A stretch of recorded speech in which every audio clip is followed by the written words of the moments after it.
Coba fitur dengarkan berita di News Plus aplikasi RCTI Plus.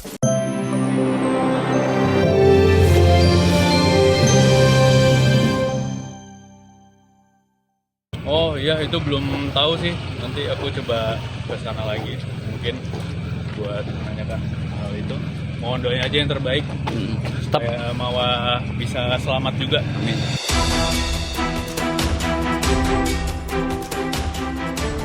Senyum Insanul Fahmi seperti menyeratkan ada keyakinan dan kabar baik ihwal laporannya terkait dugaan ilegal akses yang dilaporkannya bersama Innara saat ia kembali hadir sebagai saksi di Bareskrim Polri.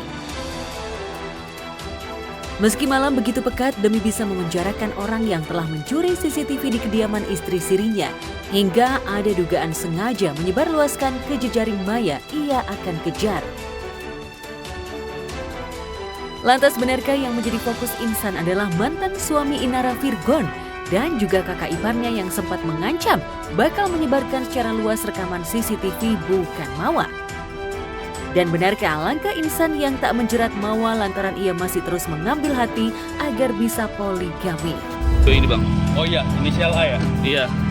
Ya, biar diperiksa aja sama penyidik. Doain yang terbaik ya semuanya ya. Bang, terakhir Oh, saya kurang ngerti juga sih. Ikut aja. Oke, makasih ya. Thank you bang. Ya memang bukan Virgon, dari awal juga saya tanya sampai bonyok nih. Mami aku nggak ada, sumpah aku nggak ada. Obsesi Insan yang ingin menjadi contoh sebagai lelaki sukses berpoligami terus ia lakukan.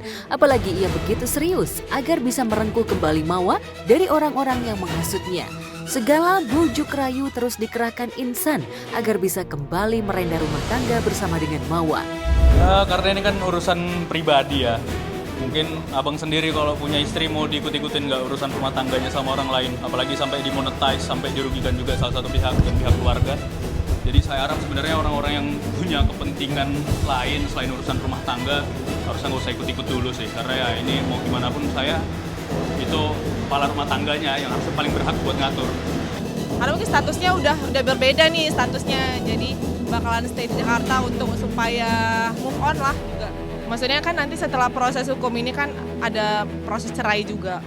Jaga kesehatan aja, jangan lupa banyak zikir seperti biasa, banyak berdoa, minta dijauhkan dari orang-orang yang nggak baik, dari orang-orang yang cuma mau manfaatin aja, cepet sadar. Ya, aku juga banyak introspeksi diri, mau juga dan Innara harapannya bisa cepat-cepat introspeksi. Di satu sisi tudingan Insan kini tak lagi memiliki harta benda dan usaha seperti yang pernah diutarakan oleh mantan kuasa hukum Innara, usai perhara poligami ini mencuat justru salah besar. Diam-diam Insan disebut-sebut masih memiliki banyak gerai usaha. Sulit rasanya bagi Innara jika menerima Insan dalam keadaan terpuruk, terutama soal ekonomi. Selain mau dimediasi guru spiritual hingga akhirnya kembali bersatu, benarkah ada janji-janji manis yang dijanjikan Insan kepada Innara? Siapa? Dia ikut aja sih, dia ikut aja mana baiknya pastinya. Cuman yang jelas dia nggak fokus ke konfliknya, tapi mungkin fokus untuk menjalankan sebagai istri yang baik. Di sisi lain, Mawa yang dituding telah melaporkan suaminya terkait dugaan perselingkuhan dan perzinahan tak lagi terlihat mengurus laporannya. Wanita bertudung hijab lengkap dengan cadar itu justru fokus mempersiapkan diri untuk menjalani ibadah umroh ke tanah para nabi Mekah Al-Mukarramah bersama putra semata wayangnya. Benarkah di tanah haram itu Mawa bakal melipir sejenak ke Jabal Rahmah, tempat yang dipercaya segala doa mustajab memohon petunjuk perihal drama rumah tangga poligaminya yang diciptakan Insan. Ada yang datang ke tanah suci membawa luka, ada yang datang membawa rindu, tapi semua pulang insya Allah dengan jiwa yang baru. Begitulah katanya perjalanan umroh. Ia membersihkan yang tak terlihat dan menyembuhkan yang tak bisa dijelaskan.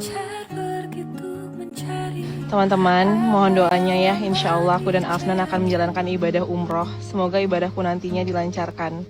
Alhamdulillah vaksin hari ini berjalan lancar. Bagiku, perjalanan umroh kali ini adalah perjalanan menuju cinta yang tak pernah pergi. Cinta Allah yang selalu memeluk hambanya, bahkan saat dunia tak lagi mengerti. Qadarullah lah semuanya, udah kehendak Allah juga. ya Allah lah sebaik-baiknya saksi ya gimana perbuatannya mereka.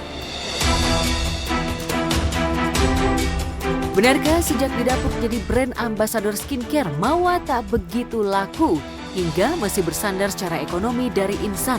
Hal itulah yang membuat Mawa berat untuk melepas Insan meski rasa kecewa begitu menggelayut karena praktek poligami. Insya Allah tahun depan bakalan stay di Jakarta karena udah ada beberapa project lah, alhamdulillah. Pakaian begini nggak bakal menghalangin untuk kita berkarir. Ya insya Allah dari sini juga rezekinya, kalau emang nggak ke ranah yang lain tuh nggak apa-apa. Ada aja pasti rezeki Allah kan luas ya Bang.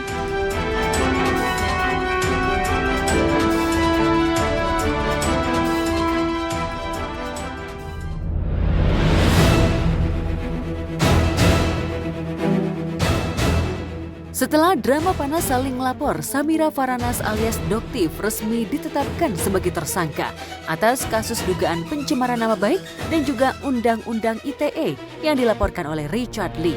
Doktif ditetapkan sebagai tersangka sejak 12 Desember 2025. Meski statusnya sudah dinaikkan menjadi tersangka, pihak kepolisian masih mengupayakan mediasi antara Richard Lee dan Doktif. Lantas akankah Richard Lee bakal hadir di tanggal 6 Januari 2026 sekaligus bertemu langsung dengan Doktif? Baik, untuk sementara ini kita akan manggil dari pihak Richard Lee dan Dr. ini untuk dilakukan mediasi. Jadi apabila tidak ada pertemuan dan keputusan yang baik, kami akan memanggil tersangka. Akhirnya pemanggilan mediasi sudah kami lakukan. Nanti kami menunggu dari kedua belah pihak untuk hadir ke Polres Metro Jakarta Selatan. Ya nanti kalau diundang saya. Meski berstatus tersangka tapi nyatanya pihak berwajib tidak melakukan penahanan lantaran ancaman hukuman di bawah 5 tahun. Polisi hanya mewajibkan Doktif untuk wajib lapor. Perseteruan antara keduanya bermula saat Doktif meragukan izin praktek Richard Lee di gerai usaha yang terletak di Palembang sebagai dokter kecantikan. Tak hanya itu, Doktif juga membuat narasi yang seolah sengaja ingin menjelekan Richard Lee. Meski demikian, Richard Lee tampak pede, apalagi ia juga banyak didukung oleh pengacara ternama. Pasti dong, kuasa hukum saya banyak, tenang aja. Pemanggilan ini ditunda sampai tanggal 6 Januari 2026. Nanti Dokter Samira dulu yang akan dipanggil atau keduanya? Kalau kami langsung manggil ke 12 pihak, Dr. Lee dan Dr. Samira. Benarkah jika mediasi gagal atau di antara keduanya tak hadir, kasusnya bakal terus berlanjut dan Doktif kembali menjalani pemeriksaan sebagai tersangka? Dan benarkah Doktif akan sulit terlepas dari jerat hukum? Nanti kalau setelah dilakukan itu kedua belah pihak tidak hadir, langsung kami akan menindaklanjuti memanggil tersangka terhadap Dr. Samira atau